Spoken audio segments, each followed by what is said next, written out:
Hi guys, welcome to the Chef's Backyard. In this video, I want to show you how I make my southern fried chicken. First, we're going to dry brine the chicken with our Chef's Backyard flavor formula.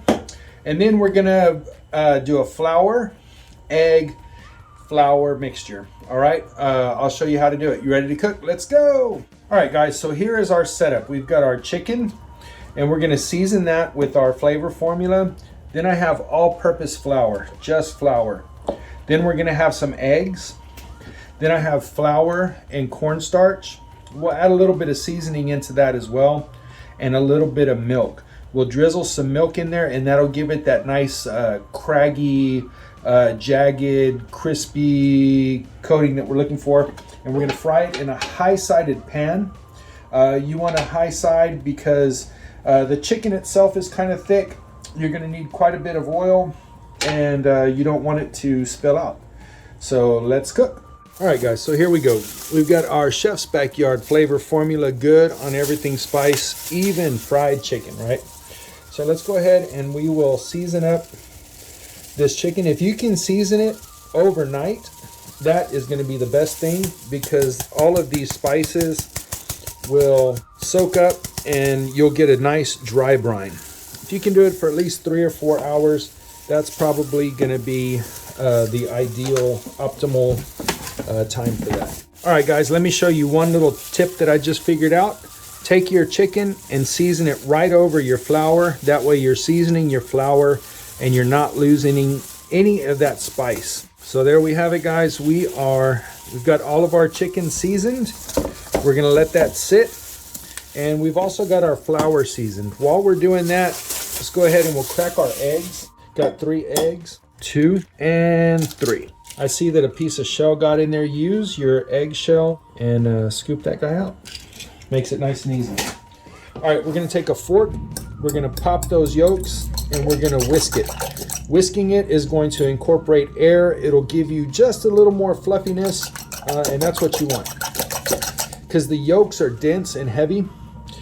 So the egg whites help to kind of lighten it up and incorporate that air in there. All right, so let's go ahead and we'll mix that seasoning into that flour. And then we're gonna do this one at a time. Take your chicken, coat it in there, let it sit. Because you want the moisture from the chicken to absorb that flour so that it'll stick. You wanna make sure that you get in all of those little cracks, so that way you'll season your chicken and you'll get that nice crispy crust, okay? So we'll season it, move it over, season it. And this is the chicken fry breading process. It's a 3-step flour. It's a 3-step process. I'm sorry, I was looking at the flour. It is flour, egg, flour. But in this case, we're doing a different version of flour because we've got some that has some cornstarch in it. You see how I opened that little skin up? You want to make sure that you get that. Man, while this chicken is frying, that guy is going to get nice and crispy. Render out. It's going to be delicious. And make sure you press that flour in there, man. Get it in there. Make sure it sticks. That's what you want. You don't want a crust that's going to fall off. See, like, oops, I would have missed that spot right there. Let's get it in there. And that's why you season your flour too, so that you know everything is well seasoned. Again, I'm using chicken thighs right now. I keep finding them on sale at the store, 99 cents a pound. Price of gas is going up. Price of electricity is going up. Everything else is going up. So try to find those cheap cuts. That way you can have 1 or 2 inexpensive meals throughout the week. All of this chicken here, guys, $5. 5 pounds of chicken. $5 and like 15-20 cents. All right, so now I'm going to start with that very first piece. You see how it's starting to get a little bit moist? We're going to go ahead and flour it again, and we'll do that for all of our chicken, okay? Because the salt is pulling the moisture out of that skin. It's coming up to room temperature. All right, so we've got all of this chicken completed with that first station. We'll scoot it down the line, right? So now what we're going to do, and I'll bring that over to you. Now what we're going to do is we will take this chicken and put it through the egg mixture, okay? Now this is going to create the glue, the real sticky stuff that's going to help that flour and cornstarch stick to our chicken. And you can see it's got a good level of spiciness to it because the flavor formula is shining through. So we're going to do that to all of this chicken, okay? All right. So can you see how this one has chunks and this one is smooth? That's because we've done the egg wash. So we did the flour, the egg wash, and then we did the flour with cornstarch, right? So now I've got these last couple of pieces to do in the egg wash, and then I'll show you one more little tip or trick to get even more of those like craggy kind of pieces here on the chicken.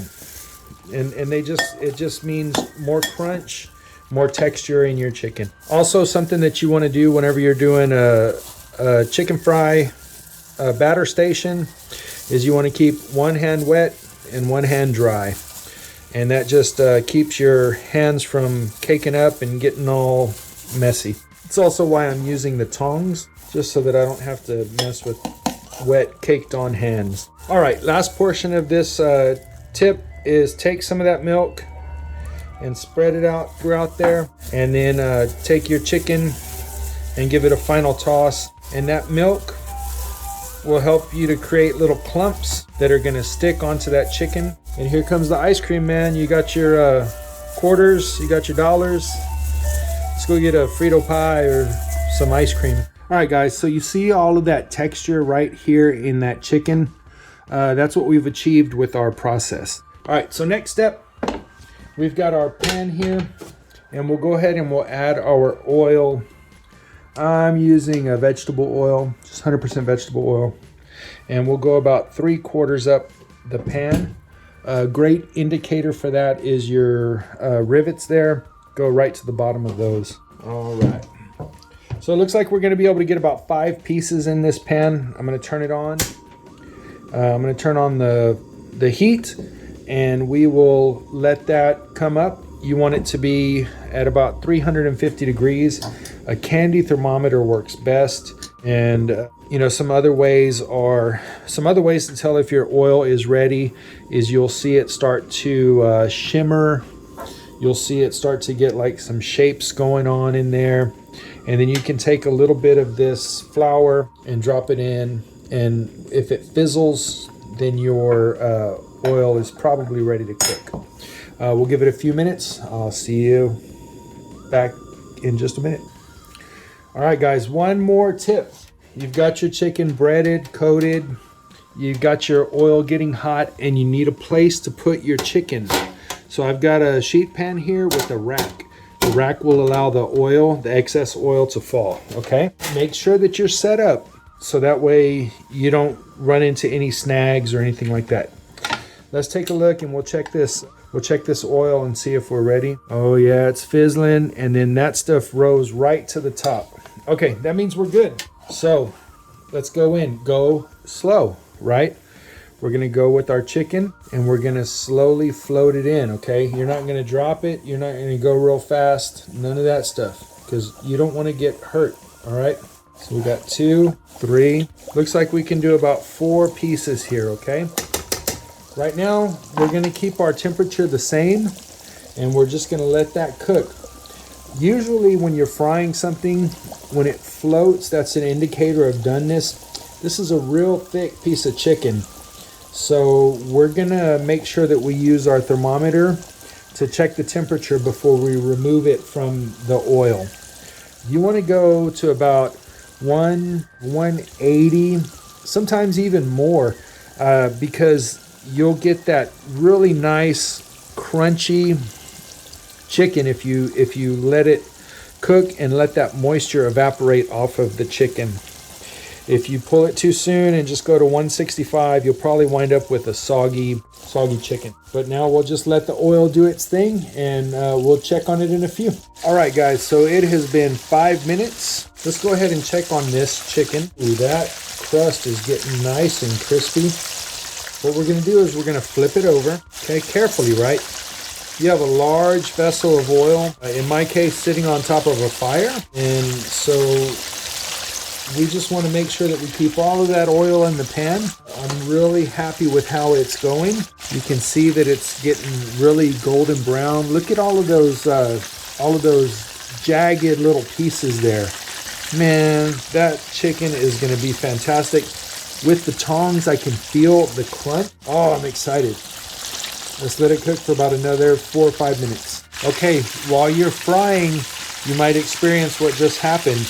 A little bit of moisture came out. It's probably fat that's rendering out under the skin, trying to escape because it's nice and hot. But I'll tell you what, that skin is super crispy. It's got some nice jagged edges there. Really super excited about this. I'll go ahead and turn it again. And I'm going to lower the heat just a little bit. Right now we're sitting right at medium, but I'm going to lower it just a little bit because this piece right here is starting to get kind of dark. And that's okay. I mean, that's the flours caramelizing all of the spices and stuff like that. That's okay. But what happens is if the chicken doesn't get done in time, then that'll burn. So we're going to lower the temperature just a little bit. And let's check the internal temperature of that piece. Oh man, it was so hard to get through that crunchy skin there. All right, so again, kind of like I said, right, we're at 152 degrees right now. So it needs to cook for more. We want it to get to about 175, 180. At 165, which is chicken is done, I've always noticed in the thighs a pink center. And we don't want that. All right, guys, so we are at 205 degrees internal temperature on this chicken. Beautiful golden brown all the way around. Again, these are chicken thighs, 99 cents. Right after it comes out of the fryer, hit it with a little bit of flavor formula. That way it'll stick to it. Turn it over, hit it with some more. Now, one of the things that you'll notice is as the chicken is resting, it's going to darken about 1 or 2 more shades, okay? So right now, I think we have got a beautiful golden brown fried chicken. Look at all of those beautiful textures on there. This one's a little bit dark, but hey, that's all right.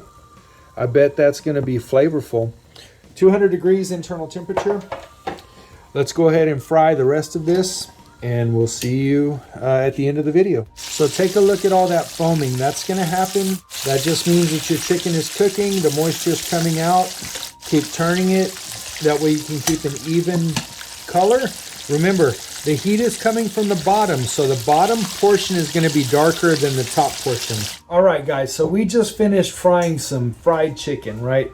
It took a little while, but we've got some beautiful fried chicken. I even fried some French fries. I didn't show you that, but I mean, you can do that at home.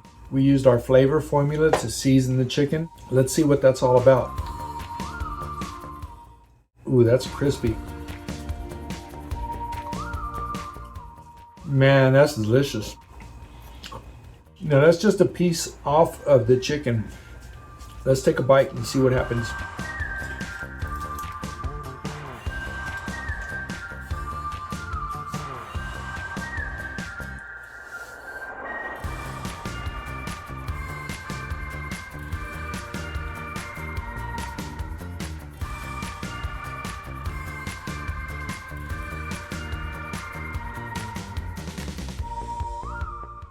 Oh my goodness, that is so delicious. I hope you guys get a chance to try this delicious recipe. I've shared with you the secrets that I've known, secrets that I've learned in 25 years of culinary cooking for professionals, for cooking for groups, catering. I really hope that you take the time to make this for your family. It does take some time. That chicken took me about an hour to cook, but I think if you take the time to do this, you'll enjoy it, and I hope you love it, and we'll see you soon here at the chef's backyard. All right, so this was my dinner for tonight, and I'm gonna tell you, pretty delicious. I hope you get a chance to make it. I hope you get a chance to try it. Flavor formula is at the center of it. Been working on that for a whole bunch of years, and it's simple ingredients, but the ratio is what matters. It's Himalayan pink salt, chili powder, paprika, garlic, black pepper, onion, and cumin. Especially for fried chicken, man, that's a winning combination. Thank you for watching, and I hope I'll see you soon here at the chef's backyard.